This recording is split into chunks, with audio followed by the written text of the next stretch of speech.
Halloween is coming soon, and to celebrate this spooky holiday, we're going to be playing this NES Homebrew. It's called Haunted Halloween 85. I picked this game up last year at PRGE. Since then, I've always intended on reviewing it. And this seems like the perfect time to do so. So are you rad enough to save Possum Hollow? Well, let's find out.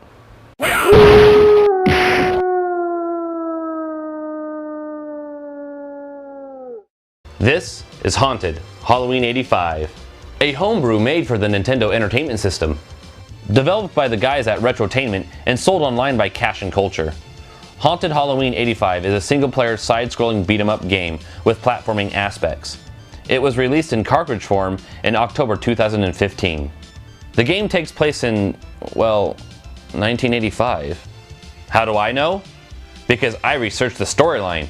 Duh. Okay, actually it's in the title. In the town of Possum Hollow, a young tough named Donnie spends an entire night playing his brand new NES. He eventually wanders into school the next morning to discover the halls have been overrun by the undead. Now it's up to Donnie to rescue his friends from certain doom by punching, kicking, and comboing his way through the army of zombies. The game was originally developed in assembly code for the NES port, while it was recoded using Unity for the PC version to be sold on Steam. Two versions of the carts were manufactured, the classic gray cart and the zombie green cart. There was even an option to purchase the game with a box and manual. Since its release, it's received a lot of praise, mostly for its controls, mechanics, and all-around entertainment factor. Many have compared it to River City Ransom or the Double Dragon games. A $5,000 Kickstarter campaign was started to develop a sequel called Haunted Halloween 86, The Curse of Possum Hollow, for the NES and the Wii U. They've even released an advertisement on YouTube promoting the game's Kickstarter.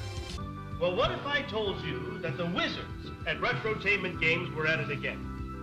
That's right. Haunted Halloween 86, The Curse of Possum Hollow. That's pretty much everything about the game leading up to now. So, am I right enough to save Possum Hollow?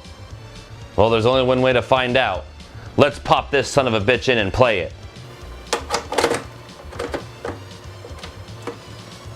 Haunted Halloween 85 on the outside is your classic beat-em-up style game, except that it has its own unique quirks that make it different from other beat-em-ups. As you progress through the game, it unfolds to show you more aspects than just button-mashing combos. It's hard to describe the feeling this game gives you. Strangely, you feel like you're playing a nostalgic game like Double Dragon, only to have newer mechanics than what you're traditionally used to thrown at you. I can't put my finger on it, but it's a mix between old-school gameplay and newer indie innovation. Looking at it, you wouldn't know it was a homebrew game except for the color palette. Again, its art style is reminiscent of the NES games, with a new age flair. It's all subconscious as you don't really think about this stuff, because the game keeps you motivated to progress through its levels. Spooky ghosts and a horde of undead await you as you walk deeper into the haunted mess that is Possum Hollow.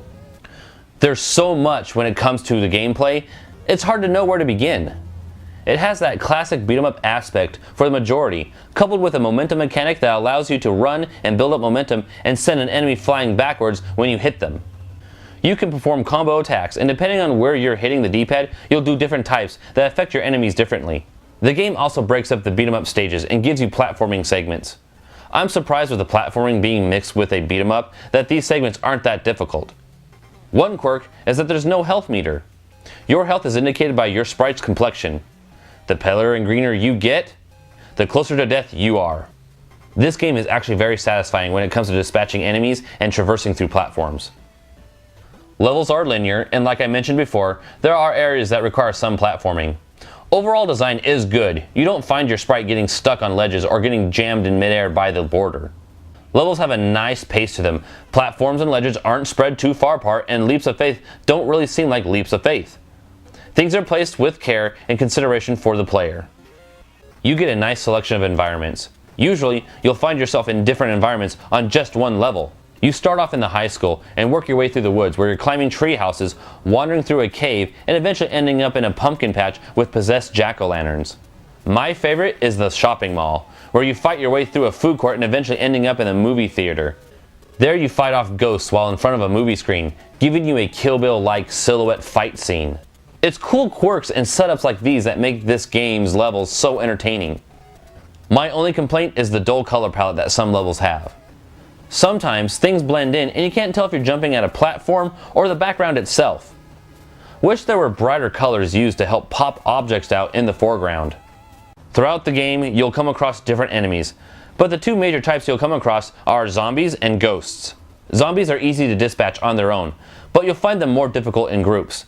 This is due to the enemy AI. They have no set pattern and are programmed to come after you. No matter where you go, they'll follow you. You can use this to your advantage and make them walk off ledges or get stuck on step-ups. As for the ghosts, they pose a different challenge. Namely because they can fly and can ambush you by spawning above you and dropping down. Enemies are usually dispatched with a 3-hit combo or a well-timed uppercut to kill them in one hit. There really isn't too much difficulty with the enemies, but they can take a few bits of your health if you're not careful. Overall, there isn't much difficulty to the game. You give more than you take, and I found myself plowing through stages with ease.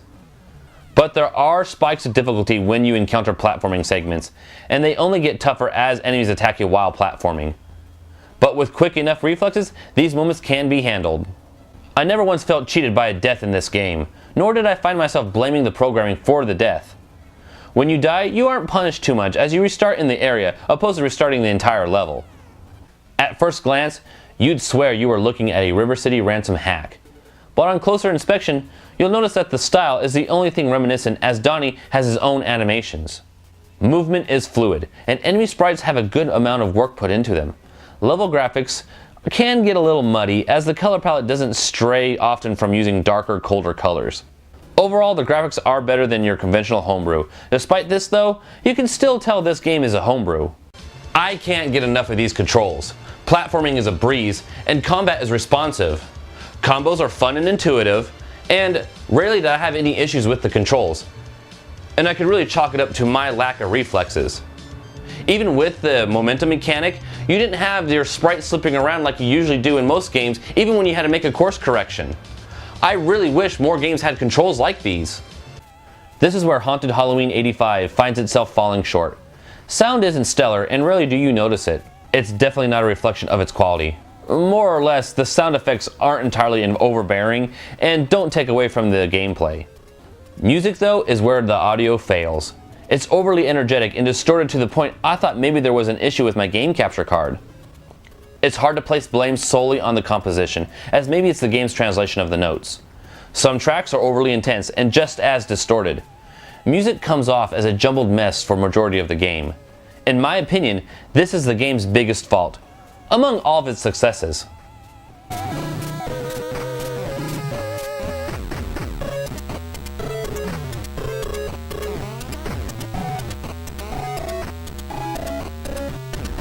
Haunted Halloween 85 is up there as one of my favorite homebrews I've ever played.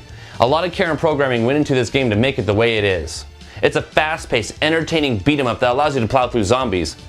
My only wish is that it had a little bit more gore. And the music is its biggest fault. But despite that, there's plenty of other great qualities that shadow it. I recommend this game to anybody interested in buying it. It's worth your money, and it's worth your time. That was Haunted Halloween 85, a homebrew for the NES.